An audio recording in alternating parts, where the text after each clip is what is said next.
अस्सलाम वालेकुम स्टूडेंट्स। आज हम पढ़ेंगे SN1 रिएक्शंस।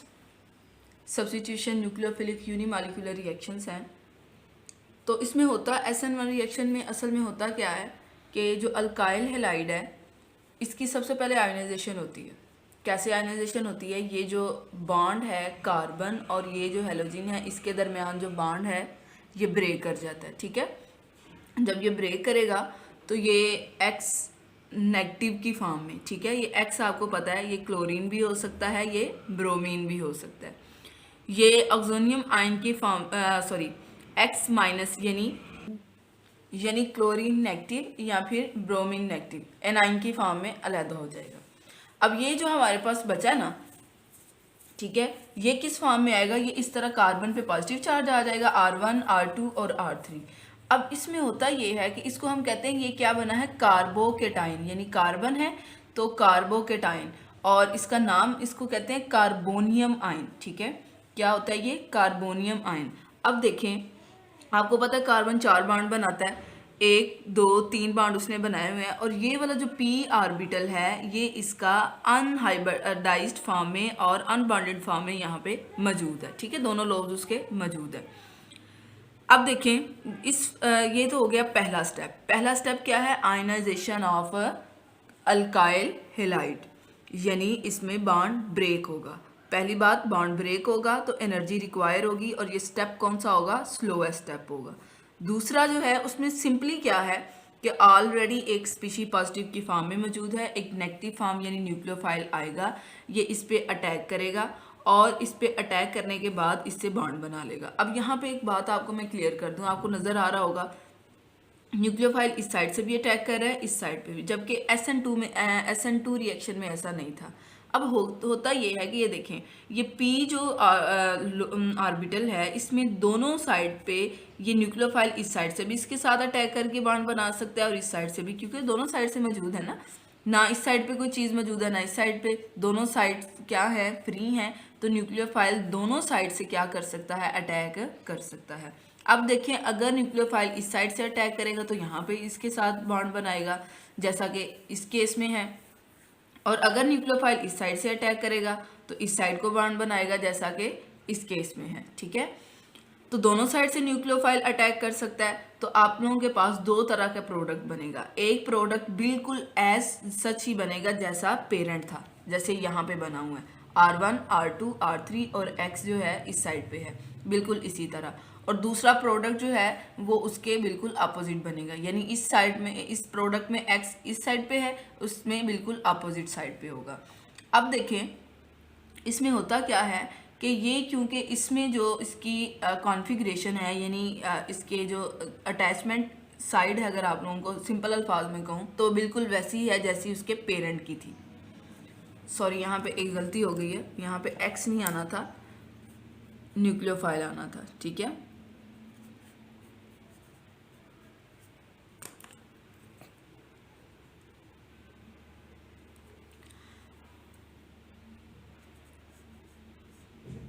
ठीक है।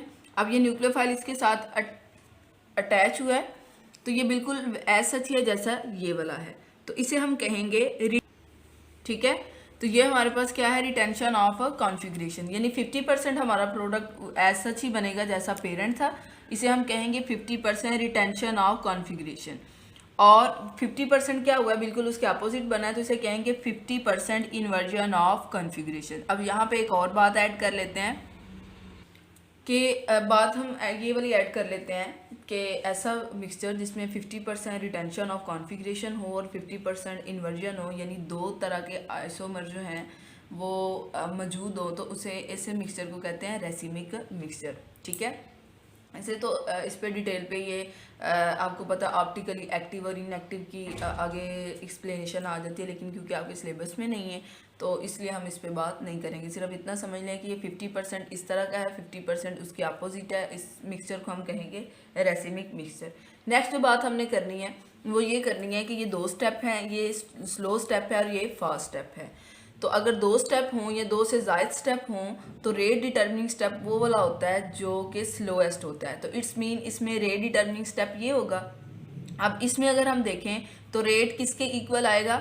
के यानी जो प्रोपोर्शनलिटी कांस्टेंट है, और किसके डायरेक्टली प्रोपोर्शनल होगा, जो अल्काइल हैलाइड की कंसंट्रेशन है, क्योंकि इस स्टेप के अंदर सिर्फ एक ही सबस्ट्रेट इन्वॉल्व है, एक ही कंपाउंड इन्वॉल्व है, जो कि क्या है, अल्काइल हैलाइड। इसके अलावा कोई दूसरा इन्वॉल्व नहीं है, तो सिर्फ इसकी कंसंट्रेशन पे डिपेंड करेगा। तो its mean rate is directly proportional to the concentration of alkyl halide. तो इसका ऑर्डर अगर हम निकालेंगे तो फर्स्ट ऑर्डर होगा, और मॉलिक्युलरिटी निकालेंगे तो वो भी क्या होगी, 1, क्योंकि ये सिर्फ किस पे डिपेंड कर रहा है, अल्काइल हैलाइड पे। दूसरा जो स्टेप है वो फास्ट स्टेप है, उस पर वो डिपेंड नहीं करेगा।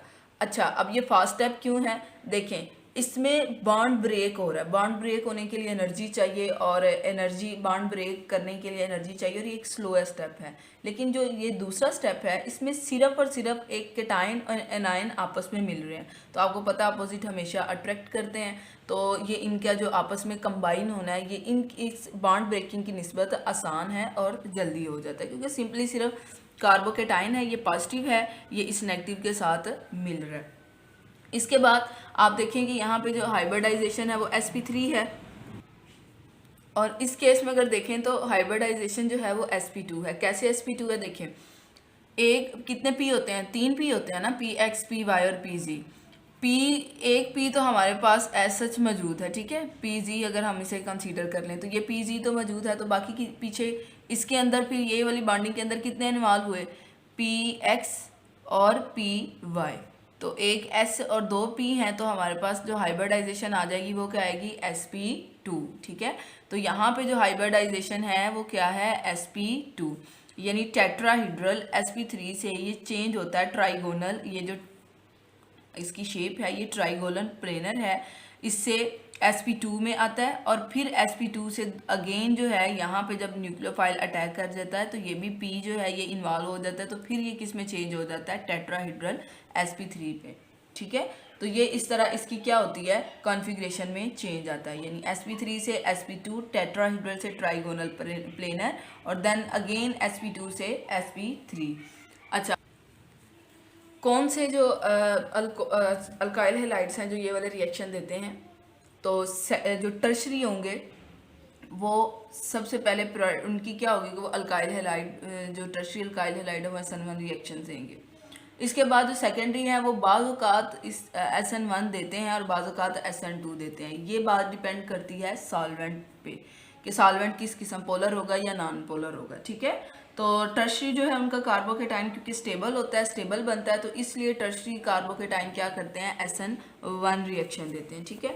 तो ये इसके बारे में सारी एक्सप्लेनेशन थी कि SN1 रिएक्शन होता क्या है और इसकी एक्सप्लेनेशन क्या है।